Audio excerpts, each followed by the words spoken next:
so welcome to the IBM IELTS Academy, and this is the speaking section of the IELTS exam. And it may take approximately 15 minutes, maybe a little less or more, and it consists of 3 parts. So I'm going to ask you a few questions, and then you get to speak, and then we do some longer questions after that. Okay. So first of all, can I have your ID, please? Yes, sure. Thank you very much. And what's your full name? Antonio Figuera. Okay, I think we should write that. That's right. And your ID, let me see. Good. And where are you from, actually? I'm from Bologna, Italy. And do you have an ID number, a student ID number for your yes. IELTS exam? Yes, it was 278 A36.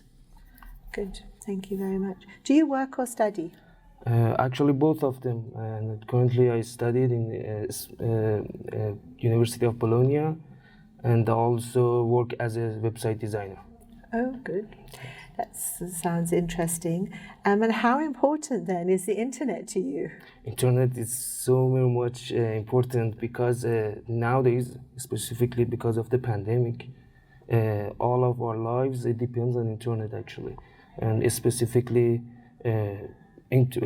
specifically works every jobs needs the access of the internet, and it is important for everybody. Mm-hmm. And so, do you use the internet a lot for your work or free time?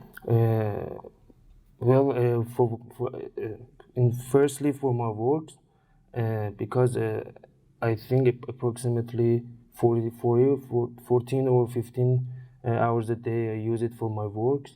But because I'm studying in filmmaking, also I use it in my free time, about 3 or 4 hours a day.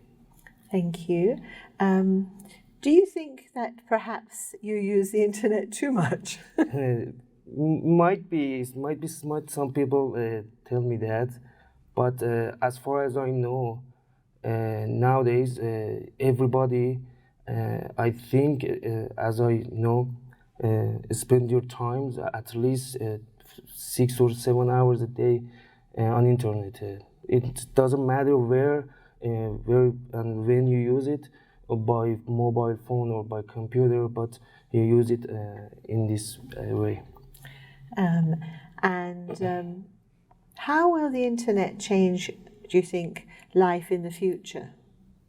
Life in the future, I think everything in our lives will be on internet and depends on internet in future, and I think we can't live actually. We will can't live in the future without internet. Are there any negative things about the internet? It completely depends on the situation and the person. For example, many parents feel worried about their children because they spend too much time on internet. But I think it might be solved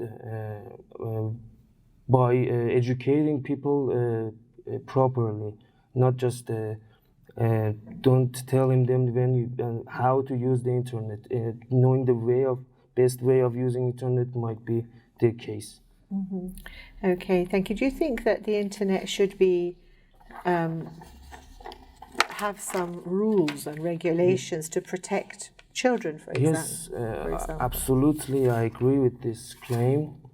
It is because as everybody knows, internet may have some negative impacts on our lives because the content that exists on internet, and I think it might be in certain way restricted for specifically children as well.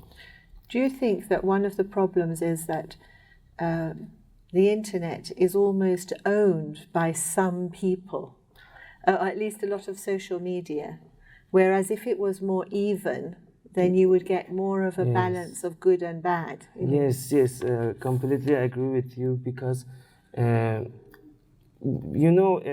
it's kind of a dream actually when we are talking about future, and the right thing and the bad thing, or because nothing in this world is black and white.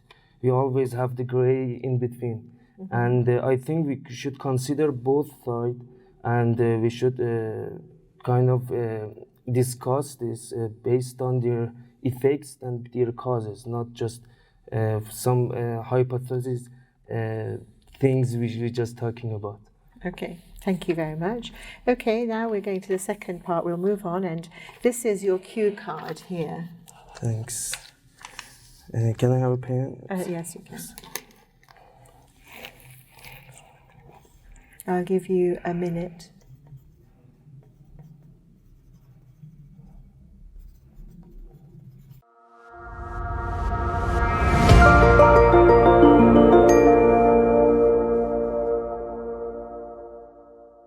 Thank you. Go ahead, please. About the most important decision, actually, I recently decided to apply for a master degree in Spain, and it is in the field of Spain. The master name Spain Studies. It's completely related to the culture of this Spanish, and also about the literature and the politics of the European countries.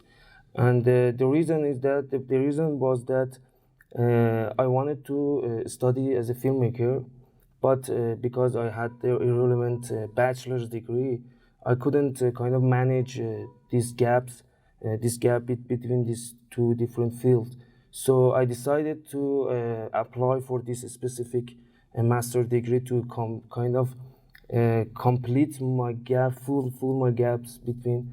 And another thing that actually I was comparing the cons and pros for studying in Spanish in Spain, and I think it might kind of be a very good opportunity for me to specifically getting know the culture of the Spain and Spanish people, and also getting know other countries, because you are free to travel around the world, around the specific Europe.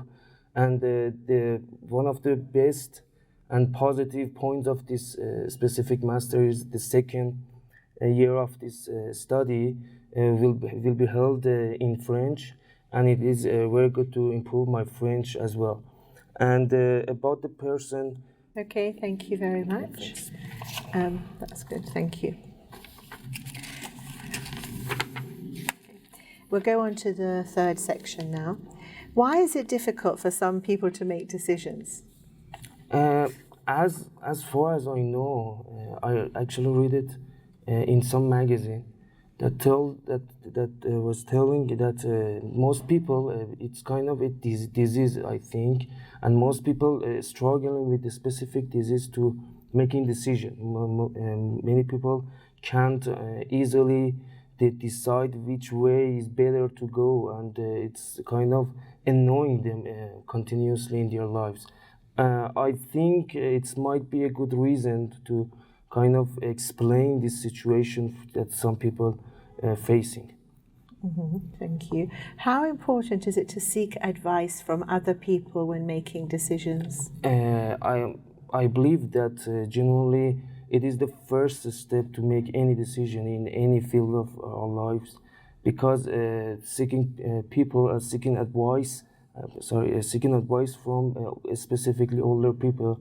It's definitely help us to know very clearly the way that's that is ahead of us, and it will help us to kind of see the way more clearly, and kind of try to not putting ourselves in a situation to face with difficulties, I think.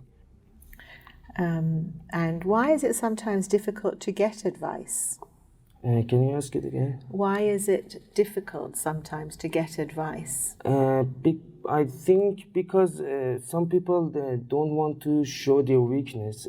Because some people think that asking advice might be a kind of weakness, and they kind of try to not showing their weakness to any person, specifically their families, because that might their family might kind of tell them that they are point exactly on their weakness as well, and it is not very good kind of work good action to do with our children. What are the most important decisions young people have to make? Specifically young people, I reckon that it might be choosing a right field of study, firstly in a bachelor's degree, and after that specifically for master to continue their job, their study, or just go and seek jobs for their future and think about their future, or just postpone this decision, this important decision about 2 or 3 years ahead. And do you agree that guardians should make important decisions for their children? It's a very hard question actually, but in some point it might be a good idea, but not at all the time.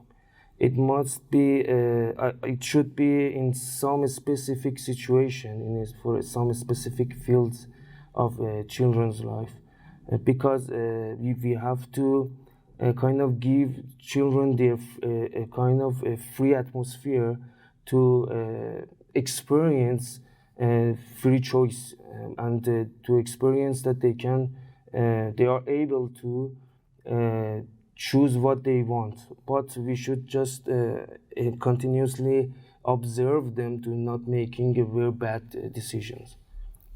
Is it better to make decisions based on what you want or on what other people want?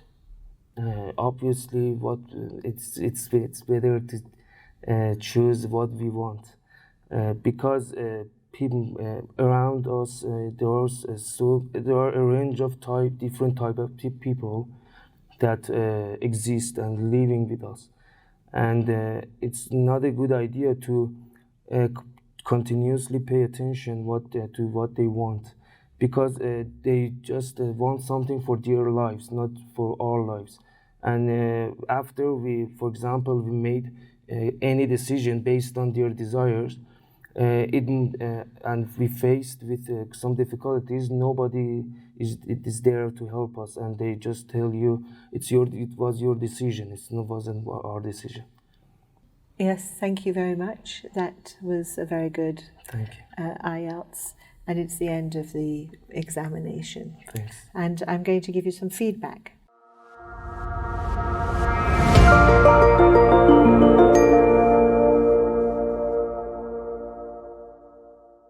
Okay, so actually you're very good. You've got plenty to say clearly, and you can say it and get your meaning across, and that's very good.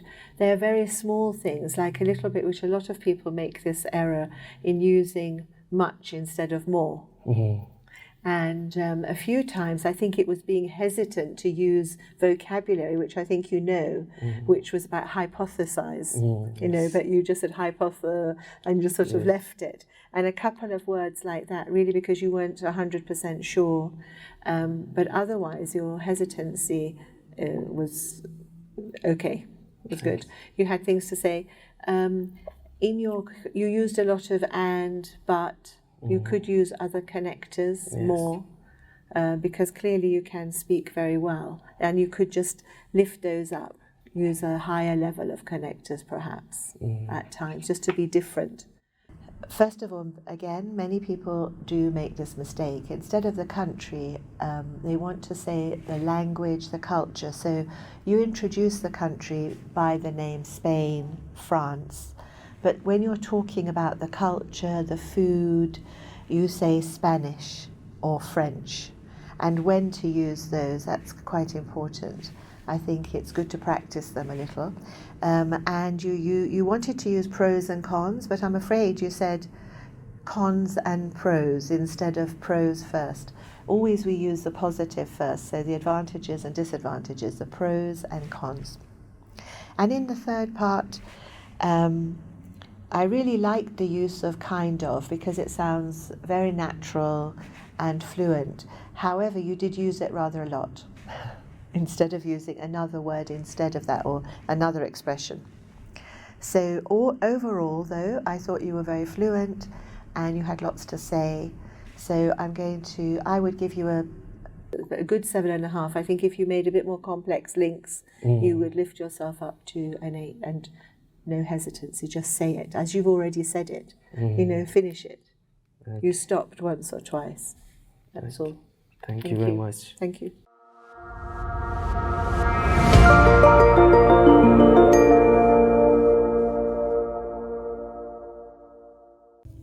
All right. So, for example, the one student, he actually got a very good grade. He got 7.5 because he had a lot to say, he had a lot of vocabulary, and he did use good linkage words. But often, instead, he would use make instead of makes, or use the reverse at another time and not use the correct form when he's speaking, and that would let him down. He would self-correct, that's okay, he would notice it. He used actually really good vocabulary which was relevant to the subject, and that's what gave him a much higher grade. But it wasn't a huge word, it was just relevant vocabulary, because it's an area he was familiar with and he'd obviously read a lot about it. The other thing that I thought was very good is that he used complex sentences with ease. He could go from one thing and then explain a little bit more, use a linkage word. Actually, this is going to happen. Thank you for your attention. See you again in another video.